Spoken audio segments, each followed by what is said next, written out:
प्रवाशांना टोलचे पैसे परत करा. मनसे अध्यक्ष राज ठाकरेंची मागणी.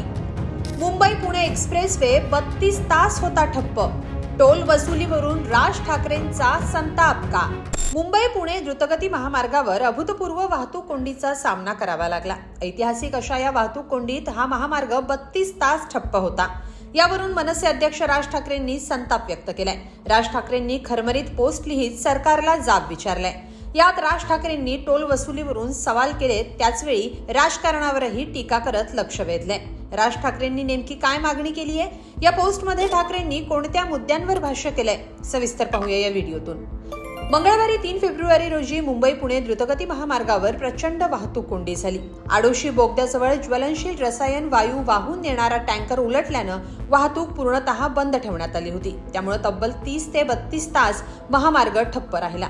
यामुळे 25 किलोमीटर पर्यंत वाहनांच्या रांगा लागल्या. या भयंकर वाहतूक कोंडीमुळे प्रवाशांचे प्रचंड हाल झाले. यात लहान मुलं, ज्येष्ठ नागरिक, कॅन्सरग्रस्तांसह इतर आजारी व्यक्तींना त्रास झाला. या अभूतपूर्व वाहतूक कोंडीवरून विरोधकांनी सरकारवर टीकेचे आसूड ओढलेत, तर मुख्यमंत्र्यांनी चौकशीचे आदेश दिलेत.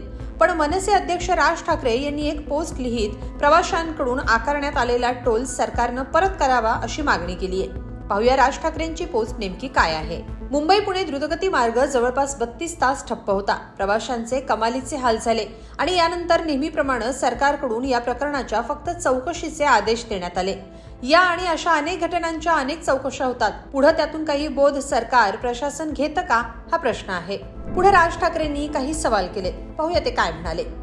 गॅस गळतीमुळे सुरक्षेचा पर्याय म्हणून वाहतूक थांबवली गेली हे योग्य, पण अशा घटना घडल्या तर काय काय उपाययोजना करून कमीत कमी वेळेत रस्ता मोकळा करता येईल याचा कृती आराखडा प्रशासनाकडे तयार होता का, असा सवाल करत राज ठाकरेंनी टोल वसुलीवरून सरकारला जाब विचारलाय. ते लिहितात, स्वर्गीय बाळासाहेबांच्या प्रेरणेतून हा द्रुतगती मार्ग उभा राहिला. त्याला 24 वर्ष उलटली, पण या काळात काय काय आपत्ती येऊ शकते ना याचा विचार केला गेला, ना संपूर्ण रस्ता उत्तम दर्जाचा राहील हे पाहिलं गेलं.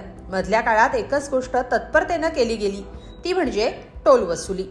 महाराष्ट्र नवनिर्माण सेनेचं टोलचं आंदोलन हे टोल घेण्याच्या बाबतीतलं नव्हतंच. ते होतं, जर टोल घेता तर मग सरकार, टोल वसूल करणारी कंपनी काय सुविधा प्रवाशांना देते याबद्दलचं होतं. कालच्या घटनेनंतर हाच प्रश्न आहे की रस्ता बांधला आणि टोल वसूल केला, इतकीच सरकारची जबाबदारी आहे का, असा सवाल राज ठाकरेंनी केलाय. ते पुढे असंही म्हणतात, परवाच्या अर्थसंकल्पात मुंबई पुणे हायस्पीड ट्रेनची घोषणा केली गेली. ती होईल तेव्हा होईल, पण त्याआधी मुंबई पुणे प्रवास सुरळीत करा. हल्ली मुंबई पुणे प्रवास हा नक्की किती तासात होईल याबद्दल कुणीच शाश्वती देऊ शकत नाही. मुंबई आणि पुणे ही या राज्याच्या आणि देशाच्या विकासाची इंजिन आहेत असं एका बाजूला म्हणायचं आणि 32 तास या दोन शहरातील वाहतूक ठप्प होते याकडे स्वस्थपणे बघायचं. यासाठी लागणारा कोडगेपणा अनाकलनीय आहे. प्रवाशांकडून या काळात टोल वसूल केला गेला, तो सरकारनं त्यांना परत केला पाहिजे आणि चौकशांचा फार्स न करता या घटनेसकट इतर काय घटना घडू शकतात आणि त्यावर तात्काळ उपाय कसा केला जाऊ शकतो याचा कृती आराखडा तयार करून लोकांसमोर ठेवला पाहिजे. सरकारमध्ये पालकमंत्री असतात आणि या सरकारमध्ये तर पालकमंत्री पदावरून वाद सुरू असतात. पालकत्वाची इतकी आस असलेलं सरकार असून सुद्धा नागरिकांना निराधार वाटावं अशी परिस्थिती का येतेय याचा सरकारनं विचार करावाच. राज ठाकरे अशी खरमरीत टीका करत राज ठाकरेंनी सरकारला सुनावलंय. टोल वसुलीवरून याआधीही मनसेनं सरकारला धारेवर धरलं होतं. आता पुन्हा मनसेनं टोल विरोधात आवाज उठवलाय. यावर सरकार काय उत्तर देणार का हे पाहावं लागेल. दरम्यान वाहतूक कोंडीमुळे निर्माण झालेली परिस्थिती आणि भविष्यात अशा घटना घडू नयेत, घडल्यास कोणत्या प्रकारची सज्जता असावी याबाबत चौकशी करून शिफारशींसह अहवाल सादर करण्याचे निर्देश मुख्यमंत्री देवेंद्र फडणवीस यांनी MSRDCला दिलेत.